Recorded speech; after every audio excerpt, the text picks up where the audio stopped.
Break के बाद आपका स्वागत है। दुनिया के लाखों लोगों को टेस्ट ट्यूब की मदद से औलाद का सुख देने की पहल करने वाले ब्रिटेन के प्रोफेसर रॉबर्ट एडवर्ड्स को उनके योगदान के लिए नोबेल पुरस्कार से सम्मानित किया गया। हालांकि इसकी पहल 32 साल पहले भारत में भी की गई थी, लेकिन सफल प्रयोग के बावजूद भारतीय डॉक्टर्स को विवादों की वजह से आत्महत्या करनी पड़ी थी। IVF के लिए जो नोबेल पुरस्कार दिया गया है, लेकिन इसके लिए एक और हकदार कोलकाता के डॉक्टर सुभाष मुखोपाध्याय भी हैं, जो कि हमारे बीच अब नहीं रहे। औलाद के सुख से महरूम माता पिता के लिए टेस्ट ट्यूब बेबी का कॉन्सेप्ट किसी वरदान से कम नहीं है। शहर से लेकर गांव की गलियों तक आज जिस तकनीक के बारे में लोग खुलकर बात करते नजर आ रहे हैं, दरअसल उसकी शुरुआती कहानी उतनी ही दर्दनाक रही है। प्रोफेसर रॉबर्ट एडवर्ड्स की रिसर्च से ठीक 3 महीने बाद भारत के डॉक्टर सुभाष मुखोपाध्याय ने भी दुनिया की दूसरी और भारत की पहली टेस्ट ट्यूब बेबी दुर्गा को परखनली में नया जन्म तो दे दिया, लेकिन विश्वास के अभाव ने उनके इस प्रयोग को मिट्टी में मिला दिया। लेकिन आज वक्त बदल चुका है। ये विश्वास ही तो है कि भारतीय डॉक्टरों और तकनीक को विश्व भर में सराहा जा रहा है। IVF is a acceptable treatment. It is a affordable treatment. आज हम बात करें तो हमारे पास affluent people, educated people, office people, business people, सब लोग आते हैं जो लोग पहले इंग्लैंड अमेरिका जाते थे ट्रीटमेंट कराने के लिए। आज उनको ज़्यादा कॉन्फिडेंस है हम लोगों के ऊपर, और देखा जाए तो हमारे पास जो इन्फ्लक्स है, जो बाहर से पेशेंट्स आते हैं, वो अंदाज़न 10 पेशेंट पर मंथ आते हैं। जिन लोगों ने IVF ऑलरेडी इंग्लैंड अमेरिका में किया हुआ है, उनको सब कुछ पता है IVF के बारे में, still they come to us. One change of hands and then they know that doctors, जो इंडियन डॉक्टर्स हैं, they are emotionally involve. They will make efforts which the doctors abroad in the west they are unable to do. इस तकनीक के जरिए यह संभव हो पाया है कि बच्चे के जन्म में अगर कुदरत की मंजूरी नहीं भी हो, तब भी विज्ञान की मदद से हर माँ बाप की आस पूरी जरूर हो सकती है। Vinod Kumar there talking to Sharanjit Lal in Singapore. One industry that's booming even in these recessionary times is the baby making business. Many infertile Western couples are coming to India in search of women who are prepared to offer their own wombs to help them give birth. The number of these surrogate mothers is now growing rapidly. But rather than banning the industry, the government is trying to regulate it. Shilpa Kannan reports from Delhi. Today the bill is open for debate, and there are a lot of inputs coming from here and there, and that will add on to it. So it will improve, and it is to safeguard the surrogate and to the couple, to the doctor. So you have to have a modified application on these new bills. So probably things will do good.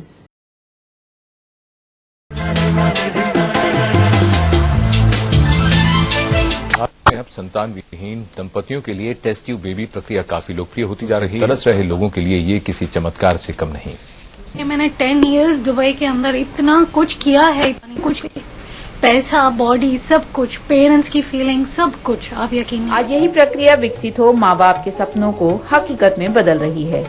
हमारा aspect तो यही है कि जिसको बच्चा नहीं है उसको किसी तरह से भगवान बच्चा दे सके और हम उसमें मददगार साबित हों।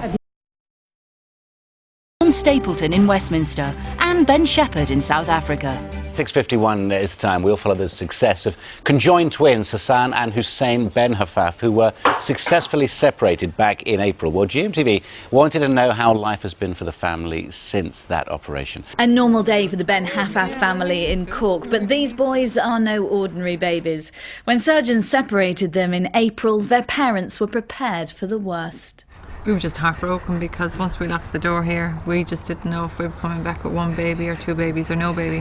We just feel so proud as parents what the boys have come through, what the girls have come through, and we've been left with 2 little miracles.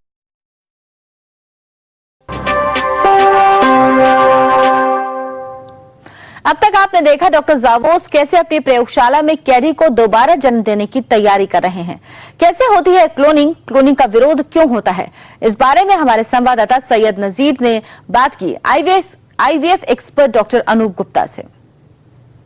यहाँ पर इक्विपमेंट है जिसको कि खुली आंखों से किस तरह से एम्ब्रियो तैयार की जाती है। खुली आंखों से आप नहीं देख सकते और न ही इस कैमरे के जरिए देख सकते हैं। ये लेंस है, इसके जरिए आप देख सकते हैं कि किस तरह से एम्ब्रियो यहाँ तैयार की जाती है। Embryo is like a dust particle.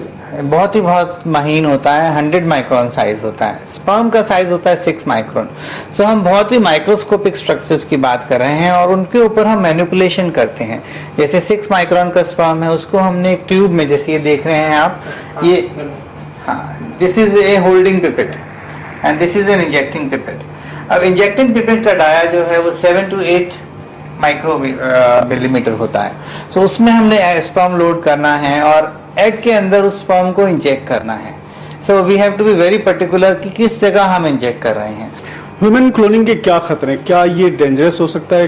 Human जो इनफर्टिलिटी है उस पर अगर ट्रीटमेंट किया जाए तो क्या इसके सक्सेस रेट क्या हो सकती है? देखिए, अगर आप देखा जाए तो ह्यूमन क्लोनिंग की थेरेपेटिक अप्रोच में नुकसान कोई नहीं होने वाला है। ये बेनिफिशियल है, बट इसका यूज जो है बहुत ही लिमिटेड नंबर ऑफ पीपल के लिए है।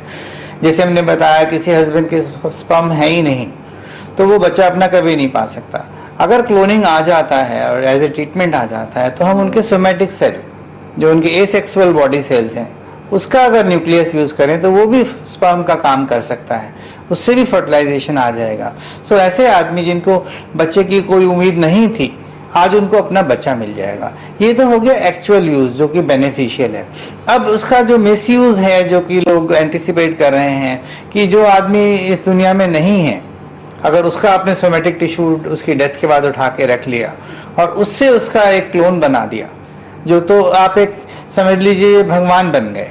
जो आदमी इस दुनिया में नहीं है उसको आपने क्रिएट कर लिया। तो वो एक डिफरेंट थॉट चल रहा है आजकल की, लोग नहीं चाहते हैं। और हमारे साइंटिफिक टीम्स भी जो ऑल ओवर द वर्ल्ड हैं, एथिकल कमिटीज हैं, वो उसको अप्रूवल नहीं दे रही हैं। तो क्या ये माना जाए कि IVF जो है और क्लोनिंग, क्या क्लोनिंग ऑप्शन IVF का हो सकता है? देखिए, आने वाले टाइम पे अगर क्लोनिंग अलाउड हो जाता है तो IVF का ही ये अंग होगा वो। और ये IVF टेक्निक ही है जिसको थोड़ा सा एडवांसमेंट हो जाएगा और जब रिजल्ट्स अच्छे आने लगेंगे तो शायद आने वाले 50 साल में अवेलेबल भी हो। तो अपने सुनिए डॉक्टर अनूप गुप्ता की बातें, बिल्कुल IVF टेक्निक है, थोड़ा सा डेवलप वर्जन इसे कह सकते हैं। सैयद नज़ीर, इंडिया TV, दिल्ली। दुनिया भर में सरोगेट मदर की भूमिका पर करारी बहस छिड़ी हुई है और अब इस तकनीक का इस्तेमाल गे भी करने लगे हैं।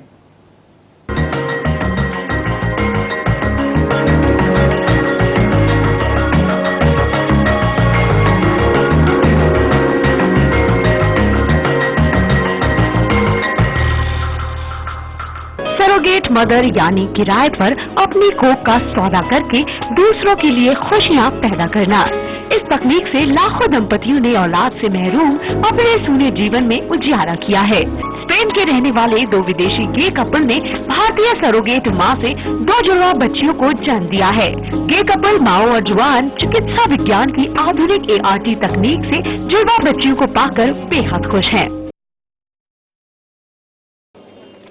Dr. Gupta's baby clinic in Delhi is always crammed with desperate people willing to buy, sell and rent. Here, wombs can be rented for a few £1,000s, and IVF treatment is a fraction of what it costs in the West. And the baby buyers are increasingly travelling to India from all over the world. This is from Nigeria, then this couple is from USA again it is, and then this is from Russia. Dr. Gupta is proud of his work, which he says benefits both buyers and sellers. Lot of joy, and you know, I feel it gives you so much of happiness you cannot expect. You know, and I'm always grateful to God.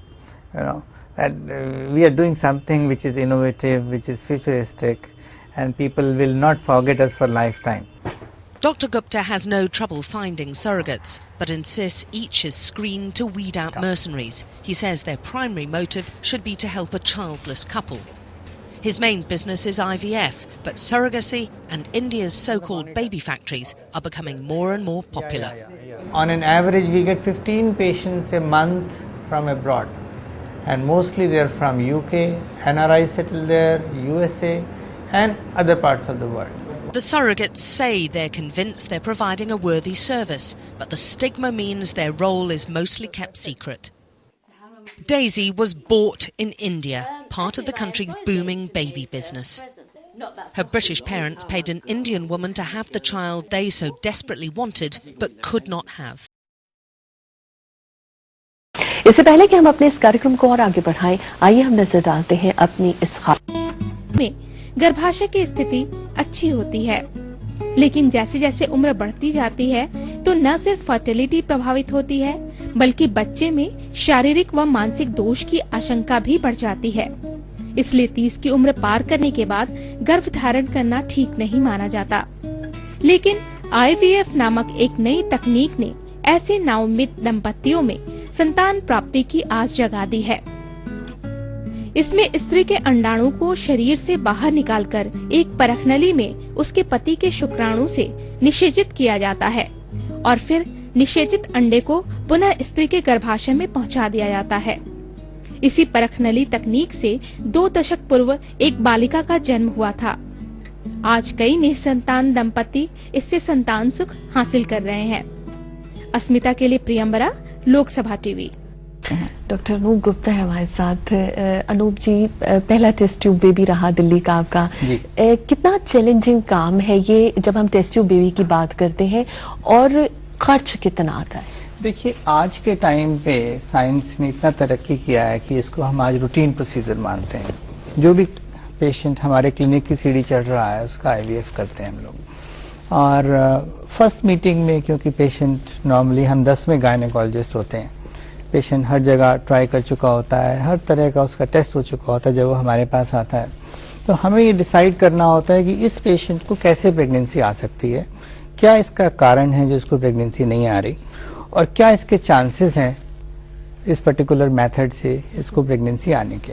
So normally जब patient हमारे तक पहुंचता है तो they have failed in all respects, but हम लोग एक conclusion पे पहुंच जाते हैं नॉर्मली 1 to 2 मीटिंग्स में, depending on our fellow gynaecologist, उन्होंने क्या किया, क्या उनकी राय है, कैसा पेशेंट ने बिहेव किया, ओवुलेशन आया कि नहीं आया।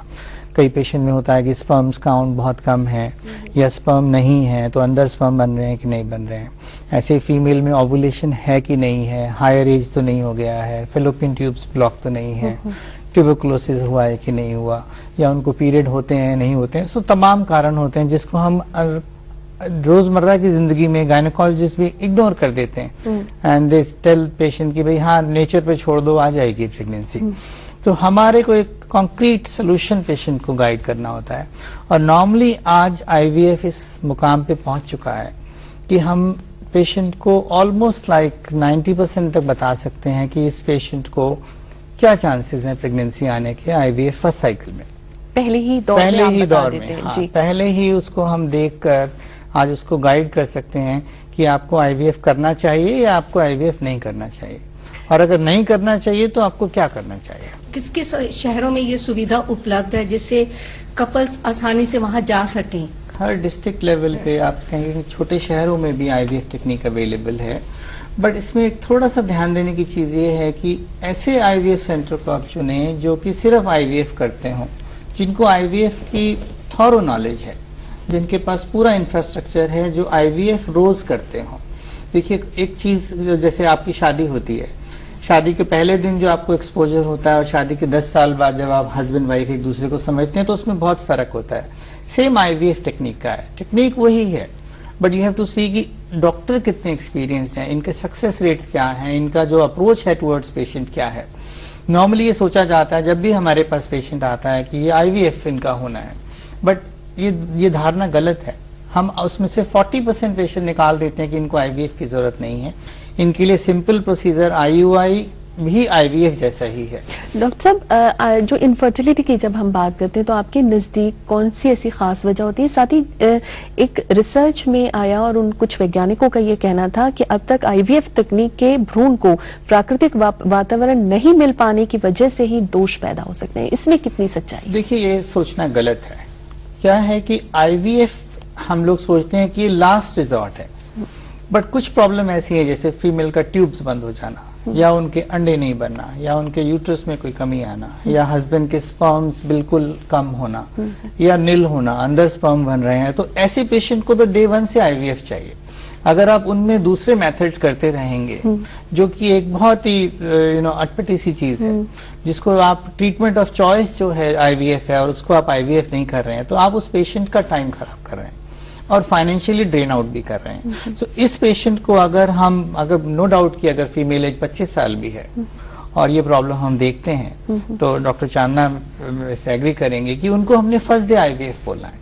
तो उनका अगर हम एजिंग नहीं होने देते हैं तो उनके चांसेस बहुत अच्छे हैं प्रेगनेंसी के, फिर हम उसकी बात ही नहीं करते हैं एजिंग की। प्रॉब्लम आज क्या आती है कि पेशेंट को अगर हम प्रॉपरली काउंसिल करते हैं कि देखो आपको ये प्रॉब्लम है और इसके ये आपको 2 समाधान है।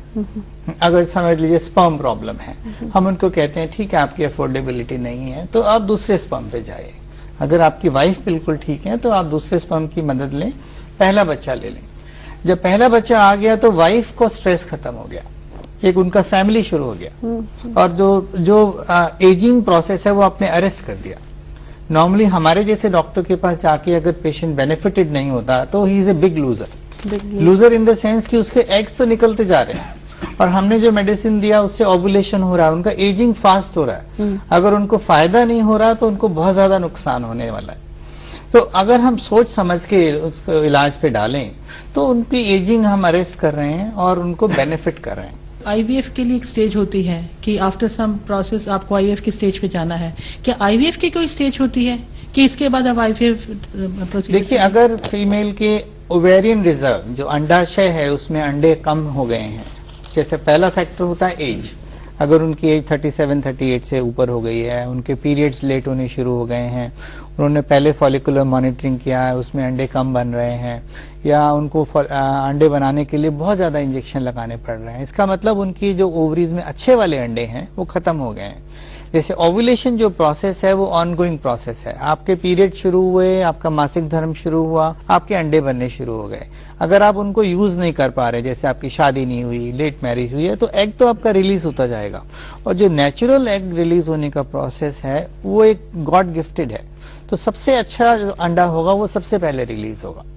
सो जो जैसे अगर आपने एज 30 में शादी किया तो आपको जो 30 इयर्स तक हर महीने अंडा निकला वो आपके बेस्ट क्वालिटी एग्स थे, और जब फिर आपने देखा कि कोई प्रॉब्लम है, हस्बैंड में प्रॉब्लम आती है और वो हस्बैंड ट्रीटमेंट करते रहते हैं और वाइफ को इग्नोर करते जाते हैं, तो उनका तो स्ट्रेस फैक्टर भी आ गया और ओव्यूलेशन भी जाता रहा।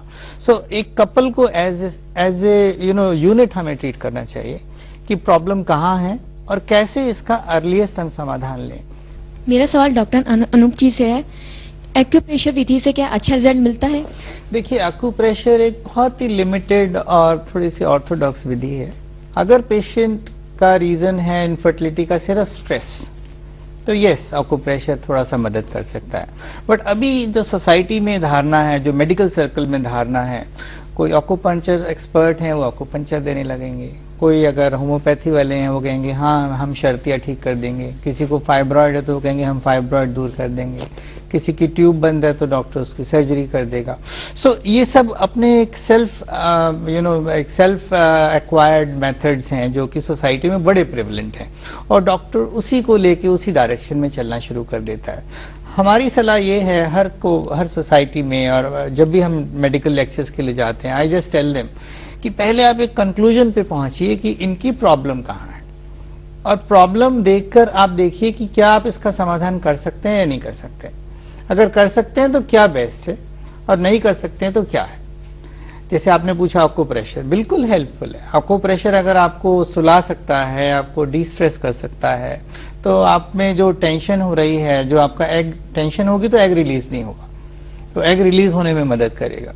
अगर आपका कोई और फैक्टर नहीं है, अनएक्सप्लेन फैक्टर है, यंगर एज है, acupressure will be A boom. But if अगर ट्यूब्स बंद हैं या स्पर्म काउंट बहुत ही कम है, तब एक्यूप्रेशर ने कुछ नहीं करना। अगला सवाल ले लें। नॉर्मल प्रेगनेंसी में होता है कि एक लेडी जिन सर्कमस्टांसेस से गुजरती है, क्या ये टेस्ट ट्यूब बेबी के दौरान प्रोसीजर के दौरान भी वो लेडी ऐसे ही प्रोसेस से गुजरती है, या उस बच्चे के ऊपर जो साइकोलॉजिकली एक नॉर्मल डिलीवरी के दौरान जो असर पड़ता है, क्या टेस्ट ट्यूब बेबी वाले बच्चे के ऊपर भी वैसे ही असर पड़ता है? देखिए, टेस्ट ट्यूब बेबी जो है ये प्रेगनेंसी एक प्रेशियस प्रेगनेंसी है। पेशेंट ने बहुत सारे एफर्ट किए हैं, उसके बाद उनको प्रेगनेंसी आई है, तो थोड़ा स्ट्रेस का दौर तो जरा ज्यादा गहरा रहता है। बट जब एक बार पेशेंट को प्रेगनेंसी आ जाती है तो उसको एक काफी तसल्ली हो जाती है कि हाँ अब वो कैरी कर रही हैं, तो वो स्ट्रेस फैक्टर उससे बैलेंस हो जाता है। सो उस बच्चे का मानसिक तनाव पे कोई मतलब मानसिक तनाव से उससे कोई फर्क नहीं पड़ता है। और नॉर्मली आईवीएफ के बच्चे, जैसे पहले तो धारणा थी कि जैसा निधि ने भी बताया कि जी स्पर्म दूसरे हैं, ये है, you know this and that, आज वो सब दूर हो चुकी है। क्योंकि जब ये हमारे क्लिनिक में आते हैं तो देखते हैं कि 100 मरीज बैठे हैं और सबकी यही प्रॉब्लम है और सबको किसी ना किसी ने भेजा है।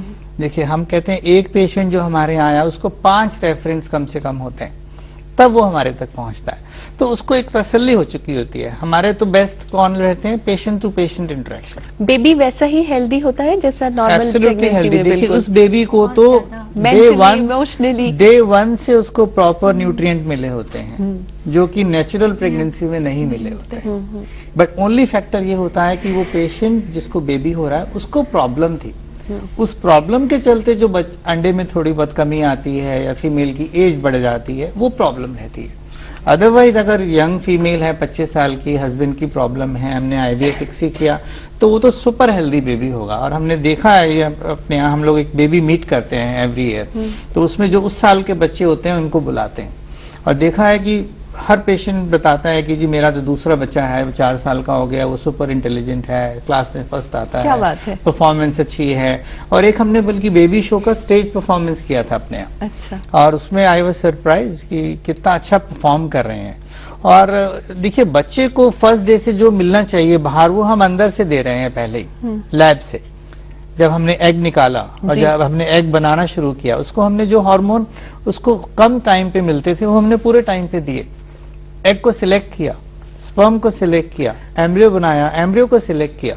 तो आशंकाएं नहीं रखनी चाहिए। अगला एक सवाल ले ले। मैं डॉक्टर साहब, मेरा शादी के 13.5 साल बाद बेटा हुआ और मैं डॉक्टर आभा मजूमदार जैसा कहते हैं बहुत अच्छे डॉक्टर हैं, मैं उनके पास आईवीएफ के लिए गई थी, पर उन्होंने मुझे गाइड किया कि आपका एग वगैरह ठीक है और हस्बैंड के ये सीमेंस वगैरह रिपोर्ट बिल्कुल नॉर्मल है, तो आपका ऐसे ही नॉर्मल हो जाएगा। पर मेरा 13 मंथ्स ट्रीटमेंट चला और मेरे को फॉस्टिन इंजेक्शंस वगैरह दिए। उसके बाद मेरा IUI किया 5 टाइम और लेप्रोस्कोपी भी किया और 13.5 साल वाला बेटा हुआ उसके बाद और बिल्कुल नॉर्मल हुआ डॉक्टर।